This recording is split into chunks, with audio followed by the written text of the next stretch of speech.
ಮೂರ್ನಾಲ್ಕು ದಶಕಗಳಲ್ಲಿ ತಮ್ಮ ಹೋರಾಟದ ಹಾದಿಯನ್ನು ನಾವು ಗಮನಿಸಿದ್ದೀವಿ. ನಾವು ನೋಡಿದ್ದೀವಿ ಛಲವಾದಿ ನಾರಾಯಣ ಸ್ವಾಮಿ ಅವರು ಅಂತ ಹೇಳಿದ್ರೆ. ಇತ್ತೀಚೆಗೆ ನಡೆದಂತಹ ಏನು ಮೀಸಲಾತಿ ಹೋರಾಟಗಳೇನಿತ್ತು, ಒಂದು ಸಭೆ ನಡೆಯುತ್ತೆ, ಒಂದು ಸಮಾವೇಶ ನಡೆಯುತ್ತೆ. ಪಕ್ಷ ಬದಲಾದ ಕೂಡಲೇ ಛಲವಾದಿ ನಾರಾಯಣ ಸ್ವಾಮಿ ಅವರ ಐಡಿಯಾಲಜಿಗಳು ಬದಲಾಗೋಯ್ತಾ? ವೇದಿಕೆಯಲ್ಲಿ ಅವರನ್ನ ತಡೆಯುವಂತ ಕೆಲಸಗಳಾಗುತ್ತೆ. ರಾಜಕೀಯ ಪಕ್ಷ ಮುಖ್ಯನಾ ಅಥವಾ ಇಲ್ಲಿ ಸಮುದಾಯದ ನಾಯಕ ಮುಖ್ಯನಾ, ಸಮುದಾಯದ ಜನತೆ ಮುಖ್ಯನಾ? ನೋಡಿ, ಯಾವುದೇ ಸಮುದಾಯ ನಾಯಕರನ್ನು ಬಂದಾಗ ತಿರಸ್ಕಾರ ಮಾಡಬಾರ್ದು. ಅಲ್ಲಿ ನನಗೆ ತಿರಸ್ಕಾರ ಮಾಡಿದ್ರು ಅಂತ ನನಗೆ ಅನಿಸೋದಿಲ್ಲ. ಆದರೆ ಆ ಸಂದರ್ಭದ ಒಂದು ಸ್ಥಿತಿ ಅಷ್ಟೇ ಅದು. ಆದರೆ ನಾನು ಅವರಿಗೆ ದೋಷ ಕೊಡೋಕೆ ಹೋಗೋದಿಲ್ಲ. ಯಾಕೆಂದರೆ ನನಗೆ ಅದಕ್ಕಿಂತ ದೊಡ್ಡ ದೊಡ್ಡ ವೇದಿಕೆಗಳಿದೆ. ನಾನು ಎಲ್ಲಿ ಇದು ಮಾಡೋದು.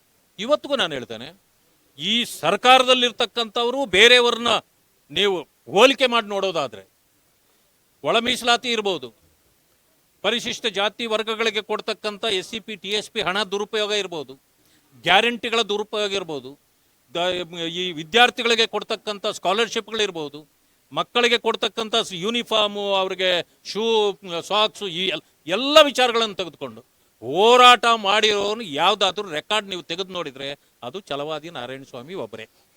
ಇದನ್ನು ನೋಡ್ರಿ ನೀವು. ಯಾವುದೋ ಪಕ್ಷ ಅಂತ ಅನ್ನೋದಲ್ಲ. ನೋಡಿ, ಬಾಬಾ ಸಾಹೇಬ್ ಅಂಬೇಡ್ಕರ್ ಅವರು ಒಂದು ಮಾತು ಹೇಳಿದ್ದಾರೆ, ನಿಮ್ಮ ಸ್ವಾಭಿಮಾನಕ್ಕೆ ಧಕ್ಕೆ ಬರ್ತಕ್ಕಂಥ ಯಾವುದೇ ಪಕ್ಷ ಇರ್ಬೋದು, ಸಂಘಟನೆ ಇರ್ಬೋದು, ಯಾವುದೇ ಆಗಲಿ, ನಿಮಗೆ ಗೌರವ ಇಲ್ಲದ ಕಡೆ ನೀವು ಮಾತ್ರ ಅಲ್ಲ, ನಿಮ್ಮ ಚಪ್ಪಲಿಯನ್ನು ಬಿಡಬೇಡಿ ಅಂತ. ಅದಕ್ಕೆ ನನ್ನ ಚಪ್ಪಲಿ ಸಮೇತ ಹೊರಟೋಗಿದ್ದೀನಿ ಅಷ್ಟೇ. ಆದರೆ ನಾನು ಯಾರು ಏನು ನನಗೆ ಸಂಬಂಧ ಇಲ್ಲ. ರಾಜಕಾರಣದಲ್ಲಿ ಇಂಥವು ಸಹಜವಾಗಿ ಆಗ್ತವೆ. ಈಗ ಎಷ್ಟೋ ಜನ ನನ್ನಂಥವರು ಏನೂ ಇಲ್ಲದೆ MLAಗಳು ಆಗಿದ್ದಾರೆ, MP ಗಳು ಆಗಿದ್ದಾರೆ, ಮಂತ್ರಿಗಳಾಗಿದ್ದಾರೆ. ನನಗೆ ಆ ಇದು ಬರದೇ ಹೋಗಿರ್ಬೋದು. ಆದರೂ ಕೂಡ ನನಗೆ ಎಲ್ಲಿದೆ, ಈ ಸಮಾಜದಲ್ಲಿ ಜನ್ಮ ತಾಳಿದ ಪ್ರತಿಯೊಬ್ಬನಿಗೂ ಅನ್ನ ಇದೆ. ಅವರವರ ಅನ್ನ ಎಲ್ಲೆಲ್ಲಿ ಇರ್ತದೋ ಅವರು ಆಯ್ಕೆ ಮಾಡ್ಕೊಳ್ತಾರೆ. ನಂದು ಎಲ್ಲಿತ್ತೋ ಅಲ್ಲಿ ಸಿಕ್ಕಿದೆ, ನನಗೇನು ಚಿಂತೆ ಇಲ್ಲ. ಆದರೆ ನಾನು ಮೊದಲು ಹೇಳಿದ್ದೇನೆ, ನಾನು ಯಾರ ಫಾಲೋವರ್ ಅಲ್ಲ. ನಾನು ಬಾಬಾ ಸಾಹೇಬ್ ಅಂಬೇಡ್ಕರ್ ಫಾಲೋವರು, ನನ್ನ ಸಮುದಾಯದ ಫಾಲೋವರು. ನನ್ನ ಸಮುದಾಯ ಹೆಂಗೆ ನನ್ನನ್ನು ಕರ್ಕೊಂಡು ಹೋಗ್ತಾರೋ ನಾನು ಹಂಗೆ ಹೋಗ್ತೀನಿ. ಆದರೆ ನನ್ನ ಸಮುದಾಯ ನನ್ನನ್ನು ಹೆಂಗೆ ಕರ್ಕೊಂಡು ಹೋಗ್ತದಾ ಇಲ್ವಾ ನೋಡ್ತೀನಿ.